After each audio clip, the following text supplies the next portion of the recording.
রাস্তার ধারে দাঁড়িয়ে আছে এক অসাধারণ মানুষ। সামনে ছোট একটা ঝুড়ি, তার উপর কয়েকটা ইলিশ। চোখে হাসি থাকলেও জীবনের কষ্টটা চাপা নয়। ভোরের অন্ধকার ভেদ করে নদীতে নেমেছিল সে। জাল টানতে টানতে হাতের চামড়া উঠে গেছে, তবুও থামেনি। কারণ আজ মাছ না উঠলে রাতের রান্না হবে না। এখন সে আমাদের এলাকায় দাঁড়িয়ে নরম গলায় বলে, নেন ভাই, আসল পদ্মার ইলিশ।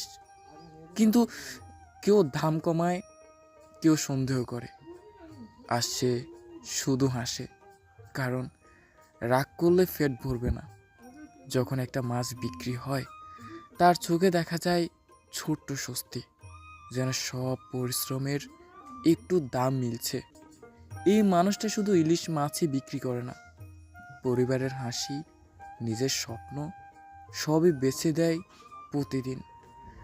জীবনটা নদীর মতো, ঢেউ আসে, ঢেউ যায়, তবুও মানুষটা থামে না। কারণ আশা বেঁচে থাকে।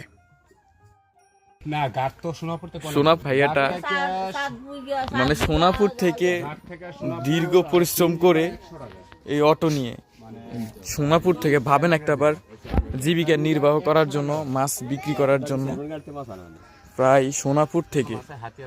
আপনার এখান থেকে ভাই অটো চালাই গেলে সোনাপুর যেতে কতক্ষণ লাগে? প্রায় 2 ঘন্টা লাগে। এবার দেখেন মানে কতটা পরিশ্রম করে পরিবারের জন্য, পরিবারের মুখে হাসি ফোটানোর জন্য।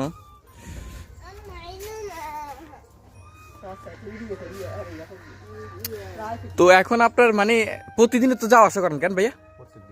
প্রত্যেক দিন মানে আপনার বাসা হচ্ছে সিলেটে? মানে এখান থেকে সুনামগঞ্জে যান, আবার সুনামগঞ্জ থেকে এখান থেকে সোনাপুর যায়, মাছ দিয়ে সোনাপুর। ও আচ্ছা আচ্ছা আচ্ছা, বুঝছি। প্রায় 2 ঘন্টা লাগে। হাইওয়ে রোডে যান না?